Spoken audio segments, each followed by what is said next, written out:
বিসমিল্লাহির রহমানির রহিম। মহান আল্লাহ তাআলা সমগ্র বিশ্বজগৎ সৃষ্টি করেছেন পৃথিবীর প্রথম মানব অর্থাৎ আদম আলাইহিস সালামকে, যার থেকে সব মানুষের সৃষ্টি। এই সমুদয় সৃষ্টিতে রয়েছেন আল্লাহর সুনিপুণ কলা কৌশল। কিন্তু সব সৃষ্টিতে আল্লাহ তাআলা কি পরিমাণ সময় লেগেছেন, কোরআন ও হাদিস আলোকে আজকে সেই বিষয় সম্পর্কে আলোচনা করব। আশা করি পুরো ভিডিওটি দেখার পরে পৃথিবীর সৃষ্টি নিয়ে আপনাদের আর কোনো প্রশ্ন থাকবে না। আল্লাহ তাআলা কোরআন কারিমে 3 স্থানে বিশেষভাবে আসমান জমিন সহ পৃথিবী বর্ণনা করেছেন। হাদিসের বর্ণনাও রয়েছে এসবের বিবরণ। তিনি সেই মহান সত্তা, জমিনে যা কিছু আছে সেসব তোমাদের জন্য সৃষ্টি করেছেন। অর্থাৎ আল্লাহ তাআলা এই আসমান ও জমিনের মধ্যে যা কিছু আছে সবকিছু আমাদের জন্য সৃষ্টি করেছেন। তারপর তিনি আকাশের দিকে মনোযোগ দেন। বস্তু তিনি তৈরি করেছেন 7 আসমান, আর আল্লাহ সব বিষয়ে অবহিত। সূরা বাকারা আয়াত 29। বলুন, তোমরা কি সেই সত্তাকে অস্বীকার করো যিনি পৃথিবী সৃষ্টি করেছেন মাত্র 2 দিনে? আর তোমরা কি তার সমকক্ষ স্থির করো? তিনি তো সমগ্র বিশ্বের পালনকর্তা। সূরা হামিম সেজদার আয়াত 9। তিনি পৃথিবীর উপরিভাগে অটল পর্বতমালা স্থাপন করেছেন যেন পৃথিবী এদিক ওদিক ঢলে না যায়। তাতে কল্যাণ নিহত রয়েছে। আর 4 দিনের মধ্যে তাতে খাদ্যের ব্যবস্থা করেছেন, অর্থাৎ বৃক্ষরাজি সৃষ্টি করেছেন। অন্য হলো জিজ্ঞাসুদের জন্য। সূরা হামিম সেজদা আয়াত 10। তারপর তিনি আকাশের দিকে মনোসংযোগ দিলেন, যা ছিল ধূপকুঞ্জ।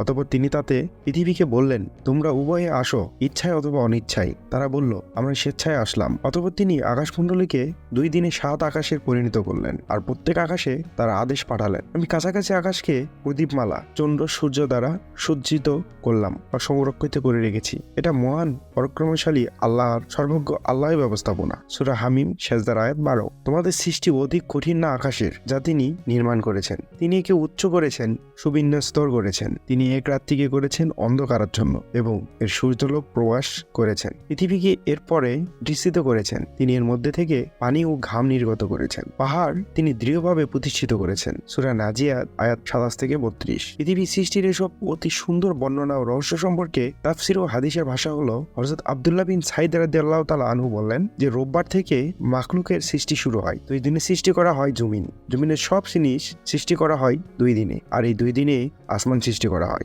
শুক্রবারের শেষের দিকে আসমানের নির্মাণ কাজ শেষ হয়। সেই সময় আদম আলাইহিস সালামকে সৃষ্টি করা হয়, আর এই সময়তেই কিয়ামত সংঘটিত হবে। হযরত আবু হুরায়রা রাদিয়াল্লাহু তাআলা আনহু বর্ণনা করেন, রাসূল সাল্লাল্লাহু আলাইহি সাল্লাম আমার হাত ধরে বললেন যে আল্লাহ তাআলা মাটি সৃষ্টি করেছেন শনিবারে, পাহাড় রোববারে, বৃক্ষরাজি সোমবারে, আর খারাপ জিনিসগুলো মঙ্গলবারে, আলো বুধবারে এবং জীবজন্তু বৃহস্পতিবার, আর হযরত আদম আলাইহিস সালামকে সৃষ্টি করেছেন শুক্রবারে আসরের নামাজের পরে। সেই দিনেই শেষ হবে আসরের নামাজের পর থেকে নিয়ে রাত পর্যন্ত। কাজী সানাউল্লাহ পানিপথী রহমতুল্লাহ আলাইহিস সালাম বলেন, জগৎ সৃষ্টিতে আল্লাহ তাআলা 6 দিন সময় নিয়েছেন। শুক্রবারে হযরত আদম আলাইহিস সালাম সৃষ্টি করেছেন, বাস্তবায়িত হয়েছে। সুতরাং সপ্তাহে 7 দিন ব্যাপী আল্লাহ তাআলা জগৎ সৃষ্টি করেছেন। এই সৃষ্টির শুকরিয়া আদায় করা বান্দার একান্তই কর্তব্য। প্রিয় দর্শক, যদি আজকের ভিডিওটি সম্পূর্ণভাবে আপনারা দেখে থাকেন, অবশ্যই পৃথিবী সৃষ্টি সম্পর্কে আপনাদের ধারণা পরিপূর্ণভাবে বোঝা হয়ে গেছে এবং ভিডিওটি শেষ পর্যন্ত দেখার জন্য অনুরোধ করা হলো। এবং ভালো লেগে থাকলে চ্যানেলটি সাবস্ক্রাইব করতে ভুলবেন না এবং অবশ্যই একটা লাইক দিবেন। আল্লাহ তাআলা মুসলিম উম্মাহকে জগতের সমুদয় সৃষ্টি করেছেন উপকার গ্রহণ করে আল্লাহ তাআলার নৈকট্য অর্জনে, তার হুকুম আহকাম যথাসময়ে পালন করা ও তৌফিক দান করুন। আল্লাহ তাআলা এত সুন্দর নির্মাণ একজন সাধারণ মানুষ কখনোই সম্ভব না এত সুন্দর একটা নির্মাণের পরিকল্পনা করা। একমাত্র সৃষ্টির কর্তা ব্যতীত এত সুন্দর নির্মাণ কারো দ্বারাই সম্ভব নয়। কোন খুঁটিহীন আসমান কিভাবে সজ্জিত আছে উপরের দিকে এবং কিভাবে এই পৃথিবী সুন্দরভাবে আছেন। এই পৃথিবীকে সুন্দরভাবে বিস্তীর্ণ করার জন্য আল্লাহ তাআলা খুঁটি হিসাবে পাহাড়কে সাজিয়েছেন, নির্মাণ করেছেন শত শত পাহাড়, এবং মানুষের বসবাসযোগ্য করার জন্য আল্লাহ তাআলা রাত ও দিন দিয়েছেন। প্রত্যেক মানুষকে এমনভাবে সৃষ্টি করেছেন পৃথিবীর সৃষ্টি সেরা জীব হিসাবে, এবং মানুষের মধ্যে যে জ্ঞান বুদ্ধি বিবেক দিয়েছেন সবকিছুই আল্লাহর দেওয়া। আল্লাহর সৃষ্টি জগৎ সম্পর্কে আমরা ভাবলে তার সম্পর্কে আমরা খুব কাছাকাছি জানতে পারি, কিন্তু একটু গভীরভাবে যদি আল্লাহর সৃষ্টি সম্পর্কে আমরা জানার চেষ্টা করি তাহলে সৃষ্টিকর্তা সম্পর্কে জানার সৌভাগ্য হয় আমাদের। বিশেষ করে প্রত্যেক সৃষ্টি যেমন সৃষ্টিকর্তা রয়েছে, ঠিক তেমনি মানুষ সৃষ্টি সহ পৃথিবীর প্রত্যেকটি জিনিসেরই সৃষ্টিকর্তা একজন, আর তিনি হলো মহান আল্লাহ তাআলা। কুরআন ও হাদিসে বিভিন্ন জায়গায় বর্ণনা করা আছে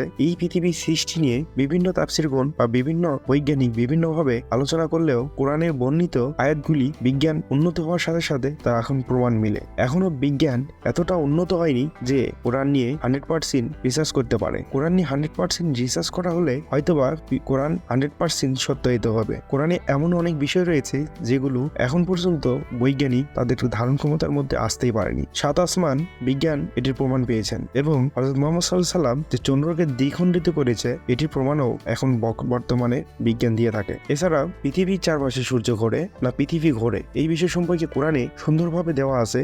আজ থেকে 1400 বছর পূর্বে রাসূল সাল্লাল্লাহু আলাইহি সাল্লাম কিভাবে বুঝলো এই পৃথিবী ঘোরে সূর্যের চারপাশে। কিন্তু প্রকৃতপক্ষে সাধারণ চোখে যদি আমরা ভাবার চিন্তা ভাবনা করি বা সাধারণভাবে যদি আমরা দেখার চিন্তা ভাবনা করি তাহলে সূর্য পৃথিবীর চারপাশে ঘোরে, অর্থাৎ আমাদের ধারণাটি ভুল। রাসূল সাল্লাল্লাহু আলাইহি সাল্লাম আজ থেকে 1400 বছর আগে যেই যুগে কোনো টেলিস্কোপ বা এমন কোনো যন্ত্র ছিল না যেটি দ্বারা প্রমাণ হয় যে সে কিভাবে এই জিনিসটা জানতে পারলো। তো এই থেকে আমরা আজকে বুঝতে পারি যে এই পৃথিবী সৃষ্টির পিছনে রাসূল সাল্লাল্লাহু আলাইহি সাল্লামকে সৃষ্টি করা এবং মানুষকে ইসলামের প্রতি দাওয়াত দেওয়া এবং ইসলামের প্রতি মনস্কামনা করা এটি সম্পূর্ণ আল্লাহরই এবং আল্লাহ তাআলা আমাদের প্রত্যেকের হিসাব নেবেন। কিয়ামত, আখিরাত, জান্নাত, জাহান্নাম এই সব কিছু যেমন সত্যি এটা বিশ্বাস করা একজন ইমানদার মুসলমানের দায়িত্ব ও কর্তব্য। আমরা যদি একজন খাঁটি ইমানদার হয়ে থাকি অবশ্যই আসমান, জমিন এবং আল্লাহর সৃষ্টি সম্পর্কে পরিপূর্ণ ঈমান রাখবো এবং বিশ্বাস করব। পৃথিবীর সৃষ্টির মূল উদ্দেশ্য হলো আদম সন্তানদের বসবাস করার জন্য স্থান বা জায়গা এবং আদম সন্তানদের এই পৃথিবীতে যে কাজকর্মগুলো রয়েছে এই